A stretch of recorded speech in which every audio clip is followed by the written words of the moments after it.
Today's episode of Wine Time Fridays is brought to you in part by our friends at CDA Gourmet and Pilgrim's Market.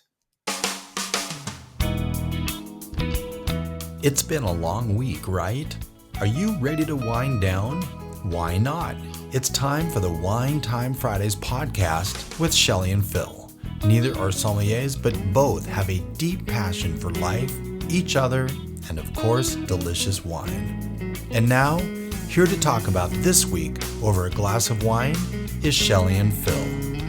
It's wine time. Hello and welcome to another spooktacular episode of Wine Time Fridays with Shelley and Phil. On this Friday, Shelley, Halloween, as we say here, this is the Halloween Hallow-WINE special.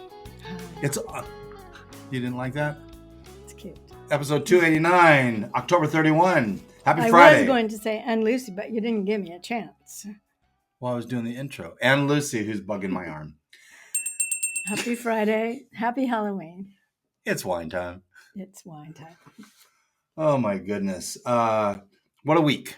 But I don't think we've ever had an episode drop on Halloween.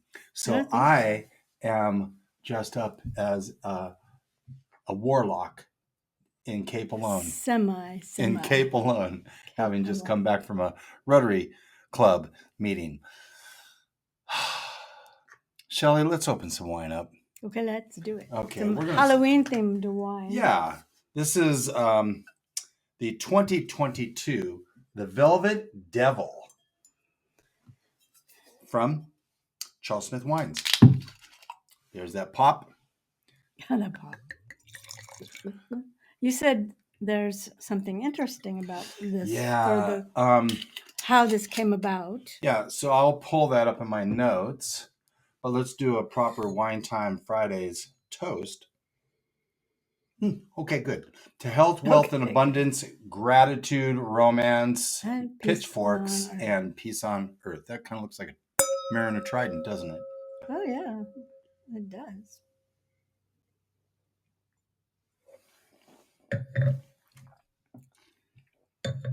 So these are just fun wines that could be served on Halloween. I know it's today, and I know you might not be able to find them right away, but two of them are at Pilgrim's, right? One at Pilgrim's, two at Fred Meyer. So if you have a Kroger store near you, you might be able to find them. Yeah, exactly. We did have a reception wine, too, from Cinder. It's a Chardonnay. It's delicious. And we haven't had a reception wine for a while, so we really want to do that. So one sip there. Having the white after the red. Yeah, it's we break all sorts of rules here on Wine Time Fridays. And it's okay, because it's our podcast. When Hollywood's surprise hit, Sideways, suddenly spawned anti-Merlot sentiments everywhere, Charles Smith set out to rebuff the movie's unflattering depiction of this great varietal. It is one of the noble grapes, Merlot. And it's a good grape. It's a fantastic grape. It got that bad rap it got. And the fact that we're talking about that 23 years. Yeah, it's still influencing people. Yeah, it's kind of silly. But the thing is, two things. One, I think that they're poking fun at Merlot. I don't think it, because the very last... They had to find something to poke fun. Yeah. They should have picked Pinot Gris. No. Yeah, they should have. This yellowtail, I I will not have any more effing yellowtail. Don't do that. Yellowtail was good for the industry in Australia. Yeah, we met Monica from Molly Duker Wines at Pilgrim's last week. Yeah. A week ago today. And we're working with them. She's going to be back in the spring. We're hoping to have her on as a guest. We're also hoping possibly, maybe just landing them as a sponsor on our podcast. They're back in the market, our market here in North Idaho, and it'd be kind of fun. Anyway, people don't know that last bottle of wine, the Chateau, whatever it was, first growth Bordeaux. Treasured wine. Yeah, it was a Merlot based wine. Bordeaux blend. So there you go. Anyway, One sip of this bold, sultry creation, and you'll know Charles Smith succeeded at making Merlot sexy again. In our house, it's never lost luster. No, Actually, in our house, one could argue Pinot Noir has lost luster.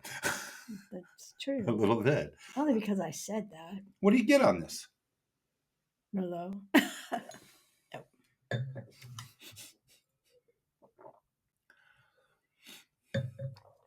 Needs to open up a bit. Yeah, it's very easy drinking. That's 3 years old. This has got an alcohol of 13.5 is the least, I believe, the least amount of alcohol in our lineup tonight. Is this 100% Merlot? No, No. I Okay. don't believe so. We've got, it might be. Actually, it might be. This might be 100%. I was just there. I don't think it says anything on the notes here. If you make me, there we go. Nope, it doesn't say. Oh, here. Well, here we go. Ooh, The there we go. 2016 blend, mostly Merlot, Cab-Sauv, Probably Malbec. not going to be 100%. Yeah, it's probably got but some. it's enough to call it a Merlot. So it's got to be 80% or 75 or 75%. 80%. Yeah. $11 at Fred Meyer, the least expensive of our fleet tonight. But to be honest, I don't think it's a fleet. well, if you look at the definitions A fleet. in the wine industry, a fleet is 3 bottles or more. That's our wine word of the week. How do you not know that? That's not true. That is not true. Oh my gosh. This is the last day of Shelley's birthday month. And tomorrow starts the first day of Phil's birthday month. That's true, but you don't usually do birthday months. Well, we'll see.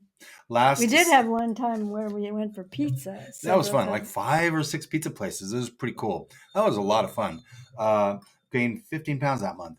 But last Saturday, you were literally dancing in the rain. Yeah. I Spokane. was not singing in the rain, but I was dancing. Yeah. It was pouring on that last performance of your witch's dance. But it was okay. Depending on when you hear this and when I get it, actually published, you could actually see Shelley. Is it downtown or the senior center? Where are you performing today? Lake City Center. Lake City Center. Mm-hmm. Probably not going to catch her because probably this is not going to be up in time. So probably it'll be past tense. Probably. And probably we're going to take a break. And when we come back, we're going to go another red.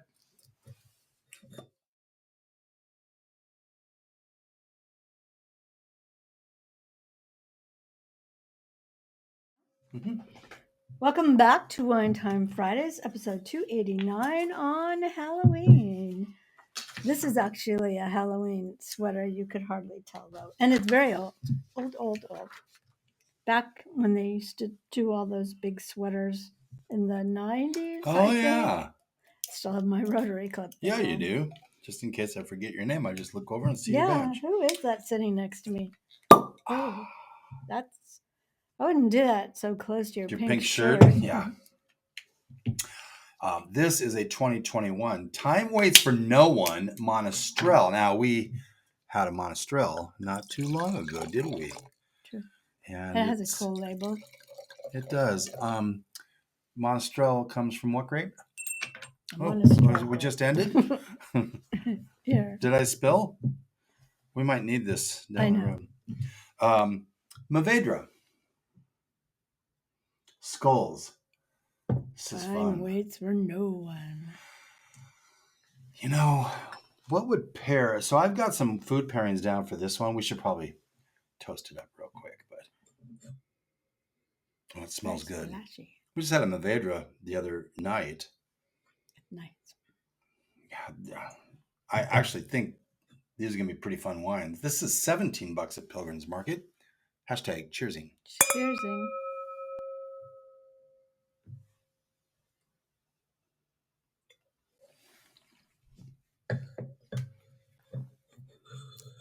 Nice. It's very nice. Still a little tight. Yeah. Again, some sour cherries. There's no negative things. Oh, actually, it's back on my tongue, sides of the back of my tongue right now. Interesting. Acidic. A little bit. This would go with red meat, lamb, pork, grilled meat, charcuterie, and then some pasta, rice, salads, fish, and cheeses. Pasta rice. It says pasta, comma, rice. That came from the website, so there you go. That's odd. What kind of? It all depends what you're putting on your pasta or That's your right. rice. The sauce probably be a red sauce. Cheeses. How about cheddar cheese? Yeah. How about Cheddar cheeses, Gouda cheese. Oh, that cheese. How about a bloody good cheddar cheese? A bloody good cheddar cheese from England, which you can find at Murray's Cheese. At Fred Meyer. It's so cute. Might as well get some boo cheese in here too. This is a petite boo. A petite boo. It's like Shelley. She's my petite boo. That's cute. And that's a brie. So and we even can cut it. Oh, are we doing it? Let's not. Well, I thought we were going to pair with it. We don't have to. No, I mean, those are the things that go with. We'll have it later. Yes. In when private. The children are coming.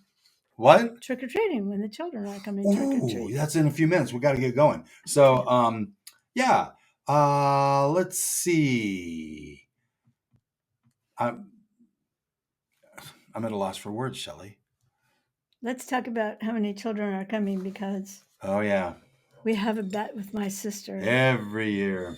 She always wins. I don't know why we continue to do it. We won in 2022. Oh. Or 2021. 2021 when they couldn't have any trick-or-treaters. We shut them out. In Canada. Yeah. Shut them out with like 5, huh? No, we had 20 or something. We had quite a few, but it's funny because I talked to my sister and she's like, "You're allowing trick-or-treaters?" I'm like, "Don't worry, Trees. They've got masks. They're wearing masks." She didn't think that was funny, but I think that's hysterically hilarious. It is. That's a double H. I like this a lot. Very easy drinking. Halloween. What do you have fond memories of Halloween? Yeah. Like, what are a couple? In Canada, it was very cold already on Halloween. So we only did like 3 houses. Really? And we go back home. I'm cold. And one thing I remember, which I was just thinking about that this afternoon, that we should try and do this. There used to be a house that had Casper the Friendly Ghost. Casper was out there and would talk to the children because there was a speaker inside of Casper and people looking out. So and Casper the Friendly Ghost, and the kids were not afraid. And we should do that. Casper would say, "Oh, I like your little witch costume." And the kids are going, "How does he know?" It's kind of like Santa's North Pole thing here in Coeur d'Alene, but that's really Santa there. Of course. Of course. I have an app that I got from Apps Gone Free. Mm-hmm. It's makes your phone into a speaker, into a you wouldn't want to put the phone into the Casper. No. You talk on your phone, but you put the Bluetooth speaker in there. So we could do it. We could recreate my little childhood memory. I love that. And then there was another house that always did cotton candy. We could do both. Cotton candy is pretty cheap to make. So that was your little childhood memory, and you have a little adult thing going on now. Because you're little.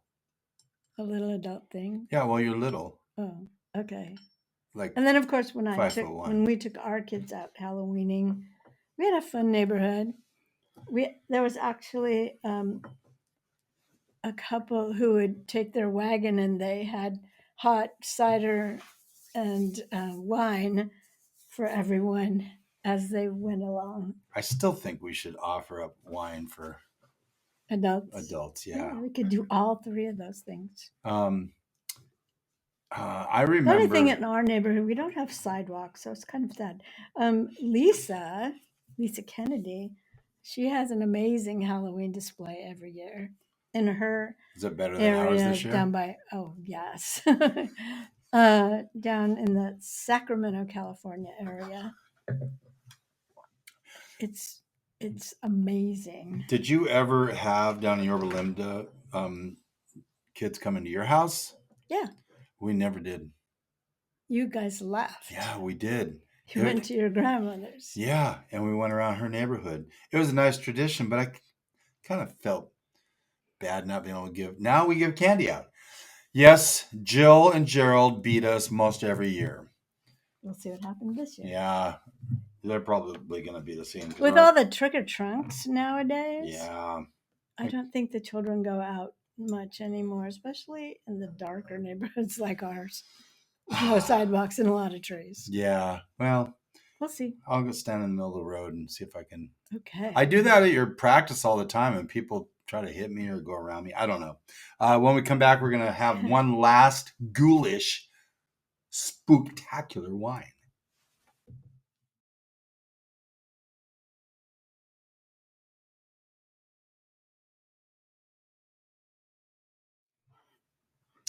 Welcome back to Wine Time Fridays. Boo!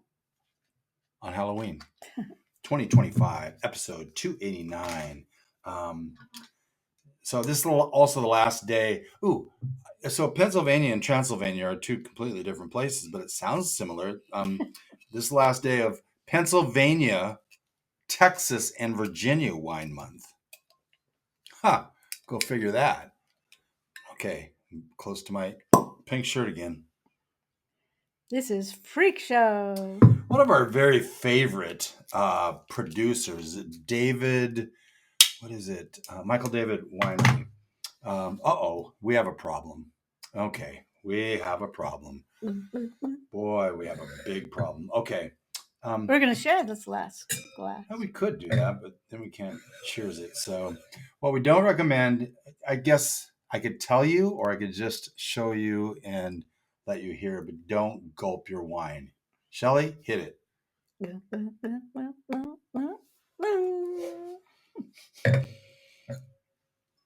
can't believe you do that. That was a mouthful. That was a lot. Okay. Well, we're having pizza tonight, so these wines will actually go very well with that.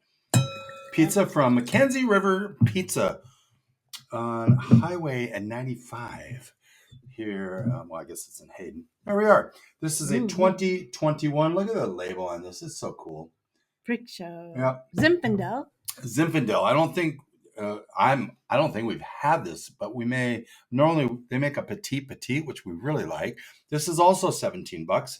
This is it from Meyer. Hashtag Halloween. Cheersing. Oh, that's an interesting smell. Yeah. Very interesting. It's fruity like a Zinfandel. How much is this wine? 17. Ah. Oh, actually, this is really good. It just kind of takes a while. Yeah, a few seconds. It's not as luscious as some Zinfandels are. I think it'll get better. This is really interesting. I like this. We aren't really talking a whole lot about each wine. These are fun. They're good wines. Yeah. And good for Halloween. And they Won't have fun names. Yep. There was a couple of other ones we were looking at because, we couldn't get them because they weren't available. So we looked a little bit. We just looked at what we couldn't get. Yeah, basically. We should talk about the Eternal Wine and Drink Washington State Wine Word of the Week, which is, have you ever heard this word? Rancio. I have not. Is it a Spanish word? That's a great question. I have it that it refers to a specific, unique flavor, often nutty, savory, or oxidative, that can develop in certain wines, particularly fortified wines like sherry or I know that Madeira. Madeira. Yeah. Is that really pronounced Madeira? It's not. Don't you pronounce it? I guess it's not Hawaiian. Okay, Madeira. As they age and are exposed to a controlled amount of oxygen. Yeah, it is a nutty thing. Like that one. Was that a sherry we had? It was a sherry. Long hazelnut finish. I'm still trying to find it. I know. It was maybe the best I mean, for sure the best sherry I've ever had. But one of the better wines I've ever. This thing, literally, we pour a little glass. It would last 30 to 45 minutes, right? A And tiny every glass. little sip you took, it was really good.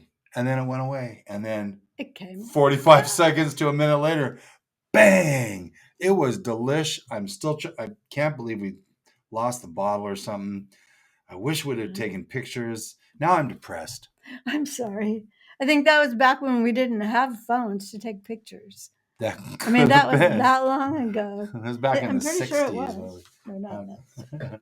Um, In the 1900s. No, it was the 19. Well, it was. maybe not. It No, it was somewhere 2010. around. Yeah. Yeah. So. This is really good. I like this right now. This is kind of my favorite. You want to talk real quick about some wines that we may have enjoyed this week? Just some of them, not many. Okay. Believe me, there was more I could have put down. William Hill Cabernet Sauvignon, J. Bookwalter, 5th edition. Of what? That's their white blend. Ah, okay. Yeah. That's right. Oh, Merlot Chardonnay, which we always love. Rivora Reserve Syrah. We love all of these, actually. Yeah. Cinder Chardonnay, El Paso Toscana. Nah, you didn't really like that one. I had to finish that one all by myself. Macario Montoya Movedra. But what you didn't mention was the wine we had when we were performing at Seavers Farm. They have a winery there on site that pours their wines. And Claire. No, I don't think it was Claire, was it? Do you want me to tell you what it is? Sure. Well, I talk about it. They had some wines they were pouring there by the glass, and we were like, this will be all right. But they were actually pretty good. And they had a Carmenere, which we brought home, and it was excellent. It was a 2020. I was going to say actually, and then I said excellent. Great. The winery, Shelley, Thomas Clare. Okay. Yeah, and we actually tasted the through a few. Viognier was kind of a little fizzy, not really tasting like a Viognier, but it's still good. We had their Merlot, we had the Petit Verdot, the Carmenere. They had a couple cabs and Carmeneres. We had a Sangiovese. So these were tastings. Yeah, $10. And trust me, it was like a half an ounce. It was hard to taste. It was not very much. Certainly didn't affect our dancing. No. But I brought home the Carmenere, and then the next day, this is 2 weeks ago now, but the next day on that Sunday, I think we had that Carmenere. I honestly didn't want to bring it downstairs and inventory it. No. Oh, what do you want from me? We have coming up next week for Merlot Day on the 7th of November. We've got Old World versus New World Merlot. Right out of we started with the sideways reference. We can end with the sideways reference in that regard. The first is, Mavro Day. The 7th, International Merlot Day. The 14th, Tempranillo Day. The 19th, Zinfandel Day. We just had a Zinfandel. We've got Beaujolais Nouveau Day, always the 3rd Thursday of November. 24th, International Carmenere Day. Coming up, we also have who? Exciting people. Chris Upchurch. Yeah, I'm going to tell you right now, Chris Upchurch, when you're listening to this, mark your calendars next week. Thursday the 6th, there's a pop-up at Lola's Wine Lounge with Chris Upchurch from 5 to 7. He'll be at Studio 107 on Friday, the 7th, from 5 to 7. And then Saturday, they're doing a tasting at Base Camp from 3 to 5. And then it just goes up from there. They're having dinner at 5:30. The dinner is going to cost you money because it's a wine dinner. Okay. But anyway, yeah, when you go there, just say, I didn't know about this. Shelley and Phil from Wine Time Fridays. We listened and look. Why do we need to know about Chris Upchurch? Well, he's also going to be a guest. I know that too, but what we talked about them With Chris. DeLille? Yeah, Chris Upchurch is one of the two co-founders, Of DeLille. along with Greg Lill of DeLille Yes. Cellars, which huge fans of. But yeah, Chris Upchurch is a big get. And so our friend Lisa. For everyone. Yeah, our friend Lisa helped set this up. We're very excited. And there you go. What? If you want a good cheese knife, get Oh, this yeah. one. Check that out. It's from Cutco. Cutco. It's He loves that knife. It's the This is best. my Very favorite. this and the bread knife are my two favorite. I don't know which I like the best, but I use this for a not lot. going to cut meat with that, but tomatoes. Oh, you could cut meat with this. Of course you could. Yeah. Tomatoes, cheese. Ah, man. But the bread one, it's super long, and it, some of one of our favorite breads are the breads that used to be at Albertsons, and now they changed to Safeway, but it's the same bread. Oh, yay. And it's so fresh and so soft and so delicious, and it slices right through that. Very good. That ends our talk of bread and knives 101. I don't know why I talked about because it was just there. Yeah. So then David Hoffman's coming, and also Danielle Frank, who's going to talk about parenting. Yes, wine and parenting. Should be fun. Yes, and we're going to be tasting through That's 3 why they really invented good the ones. cocktail hour. Note to self, put this on the front. What else we did next week? I guess we can say thanks to our sponsors today, CDA Gourmet and Pilgrim's Market. By the way, they're literally like 4 blocks apart from each other, maybe 3. And so I love when we can put them in on the same spot. November 15, holiday kickoff, 11 to 3 at CDA Gourmet. If you have any doubt about who the best Santa is, always go to the original Santa. And that's who's at CDA Gourmet. He makes his first stop of the year worldwide here in Coeur d'Alene at Midtown at CDA Gourmet. Shelley's nodding. She knows I'm right. And literally, he is, am I right? He's the best Santa. Yeah, he's the best Santa. We've already got 2 new families that had their babies last year start the annual tradition of having their picture taken with Santa. It'll be interesting this year how those babies react. I think they'll be okay this year, but not next year. Next year, terrible too is not a good thing. With a little bit of knowledge, wine becomes a lot less overwhelming. Thank you for being here on the Halloween Hallow-WINE special with a little bit of knowledge. Did I already say that? Mm-hmm. Okay, I'm not going to say it again. We'll see you next week with some Merlot.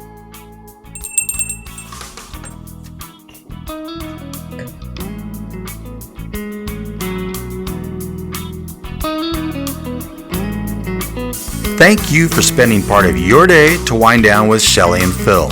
Remember, you can listen to any episode of the Wine Time Fridays podcast by visiting winetimefridays.com or wherever you get your podcasts. And join us on our Wine Time Fridays Facebook page, Instagram, or on Twitter, which is @VintageTweets, for daily conversation. Until next week, here's our toast to you. To health, wealth, abundance, gratitude, peace on earth, and of course, romance.